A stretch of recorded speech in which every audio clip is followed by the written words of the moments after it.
Coming up on Mountain News at 6, we are learning more about a shooting that left one person dead in Pulaski County. And one area in eastern Kentucky ranks near the top in healthcare access. And another fall-like day across portions of eastern Kentucky. But how long will this nice weather last? Details in a few minutes. Dedicated to eastern and southern Kentucky, this is WYMT Mountain News at 6.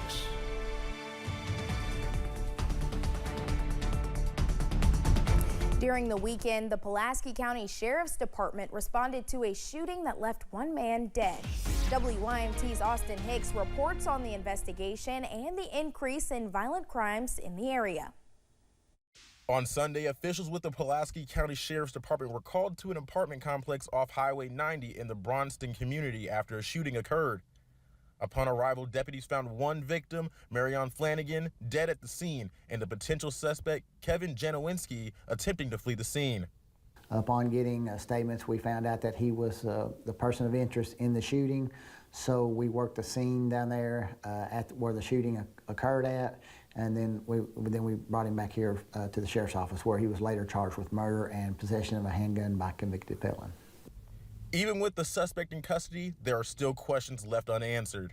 We got the suspect. We know we got a suspect in custody, but we still want to determine the motive and that kind of thing to shore up our case. This shooting is just the latest violent crime that the Sheriff's Department has seen this year. Just last week, 3 people were charged in connection with an attempted murder of a woman near Somerset. It just seems like lately the value of human life has just went down. People doesn't respect. They get into an argument where they used to just fight it out and go on, or argue and go on. Anymore, people are pulling guns and using guns to settle their disputes. Sheriff Jones says that the increase in crime is hard to stop, and the department is doing everything they can do to lower that number. While Jones says it is hard to stop instances like this from happening, he hopes that people will call the Sheriff's Department instead of resorting to violence. Before something like this happens, pick up the phone, call 911, give us an opportunity to come out, investigate, and if there was an issue, for us to have come out and settle it in a different fashion. At this time, the suspect is in the Pulaski County Detention Center. In Pulaski County, Austin Hicks, WYMT Mountain News. Sheriff Bobby Jones says the department is working hard to complete ongoing investigations, and they urge patience so they can make a difference. We are learning more about a violent carjacking in Jackson County. Trayson Clemens died August 10th after police say Michael Edwards was in the process of stealing her truck, and she held on, falling to her death. Today, a deputy sheriff told a courtroom how Clemens ran out of the store and tried to stop Edwards' actions. Deputy Weaver next described how Edwards pointed a gun at people and struggled with London PD officers before his arrest. He refused multiple commands to drop the weapon that he had and to stop resisting arrest, and after a brief struggle, he was placed under arrest. Edwards is a convicted felon, and the Department of Corrections provided more than 160 pages of records from his time in prison. He was on supervised release that was not supposed to end until November. We will have more about this tonight at 11.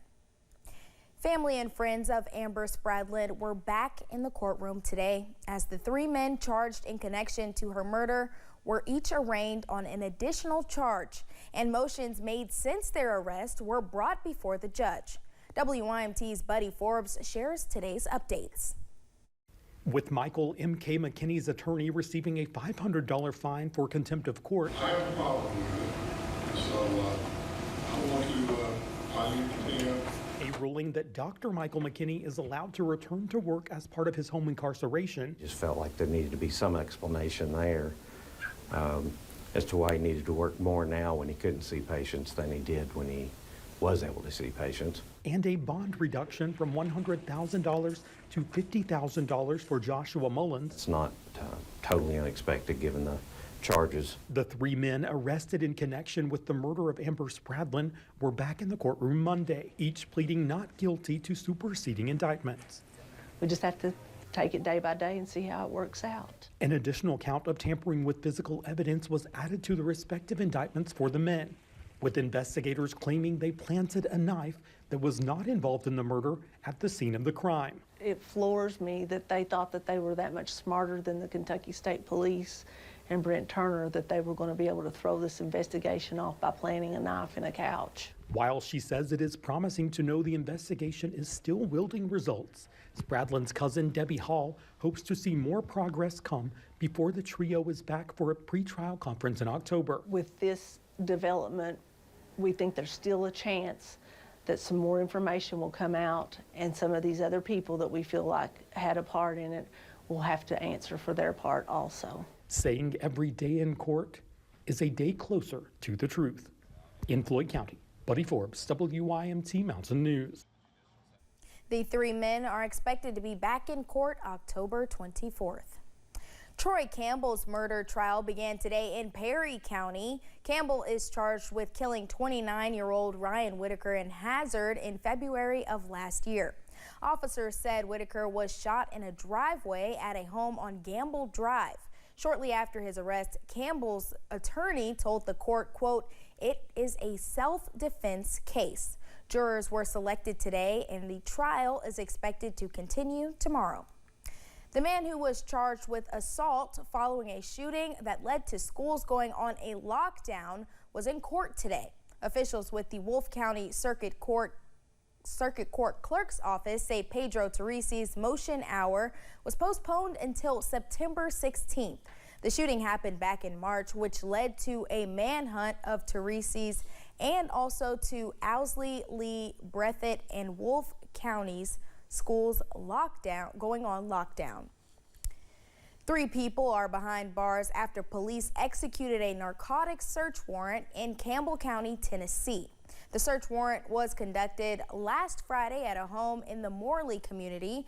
Deputies with the Campbell County Sheriff's Office found meth, firearms, and drug paraphernalia during the search. Amanda Jean Campbell, Ethan Campbell, and Austin Lee Muse were taken to the Campbell County Jail. A Barron County woman is facing charges after police were notified about her trying to crawl under a fence to gain access to a storage facility. It happened last night when London police officers found Christy Johnson in close proximity to the original call and observed was manifestly under the influence. Police later found out that Johnson had an active warrant for her arrest. In Pulaski County, firefighters say one person was hurt after a go-kart crash. Officials with the Somerset Fire Department shared these photos on social media. Somerset fire crews say they responded to a scene near Pulaski County High School where the driver of a homemade go-kart was hit by a car. At least one person was flown from the scene and taken to the hospital. We had a little bit of rain push through in the early morning hours. That since gave way to plenty of sunshine and temperatures in the upper 70s for today. Made it to 79 in Hazard, 77 Jackson. Manchester made it to 78. 80 was the high in London, 82 in Somerset. Look at Wise and Clintwood. Of course, they're higher up in altitude. Wise made it to 70. Clintwood made it to 71 degrees. And right now, Clintwood is sitting at 73. So that number is going to go up on the high end by a couple degrees. 66 is the current temperature in Wise, 75 in Hazard, 79 in London. Irvin, good evening to you guys. You're at 78. 75 is the temperature in Moorhead. All is quiet across eastern Kentucky on live pinpoint Doppler radar. We are picking up some false returns on the radar scan at this hour. So again, all is quiet there. Next 12 hours keeps temperatures in the upper 60s and low 70s by 9 o'clock. By the time you join us tonight for Mountain News at 11, we'll be at 68 degrees. By the time you join Madison tomorrow at 5 a.m., we'll see temperatures in the upper 50s, and that trend will continue by 7 a.m. When you wake up in the morning, temperatures in the 50s and 60s will greet you, but summer is going to make a nice little comeback. Find out when in a few minutes. Madison. All right, Eric, thank you. Crews in Rockcastle County worked to put out a house fire. It happened just after 9:30 last night on Sinking Valley Springs Road in Mount Vernon. When crews arrived, they found a fire coming from one of the windows. Firefighters say they had to use about 1,000 gallons of water to put it out. No one was home at the time of the fire. 3 more mobile disaster recovery centers are now open, including one in our area. In Clay County, a mobile disaster center has been set up at the community center for those affected by the severe storms that occurred in late May. The working hours are from 10 in the morning to 7 in the evening, and the disaster recovery center will be available through Saturday. A mobile disaster recovery center is also open for those in Greenup County in northeastern Kentucky. Perry County has ranked high on a new report for healthcare access. WYMT's RJ Johnson explains what officials think led to the county placing and what more can be done. A report by U.S. News shows Perry County ranks 4th on the list of best communities for healthcare access. It's not just us, it's a community effort for us to have the access. It's something that really makes you proud that you're providing more care and more access to our communities. Primary Care Centers of Eastern Kentucky CEO Barry Martin says the county has made great improvements throughout the years. People would tell us all the time, we can go to Lexington or we can go out of this area and be seen before we can go to someplace here locally and be seen and come back. And we made that guarantee that after we got started and we got things rolling, that would not happen. He says having access to health care is important. However, there are areas they need to improve. It's great to be number 4 for health access. It would be even greater to be number 4 in health quality. Saying they're looking at ways to improve quality of health care. If you have access, people are more apt to seek the access. If you don't have access to it, it's hard to find it, or you have to go outside of this area to find it.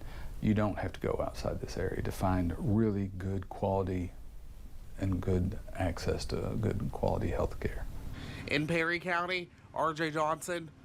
In Perry County, RJ Johnson.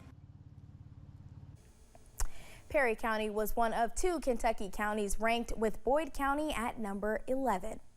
Kentucky is sending 59 delegates elected by the Democratic Party to the National Convention in Chicago this week.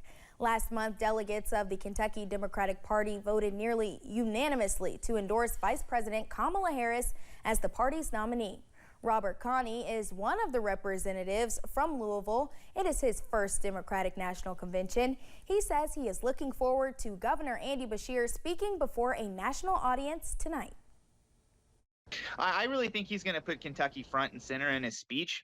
You know, the thing is, so many people overlook Kentucky for lots of different kinds of reasons, for whatever reasons they have. I think they're wrong to do so, and I think Governor Beshear is going to be singing our praises, talking about the amazing work that he's been doing here in Kentucky and the amazing work that other Democrats have been doing here in Kentucky as well. Beshear posted on social media he will be sharing a message of, quote, hope, freedom, and unity.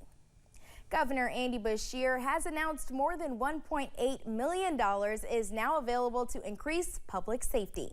The funding, which is being allocated through the bipartisan Safer Communities Act of 2022, will be awarded to units of local government to implement state crisis intervention, court proceedings, and related programs or initiatives. Public safety will be increased through crisis response, mental health, and gun safety initiatives.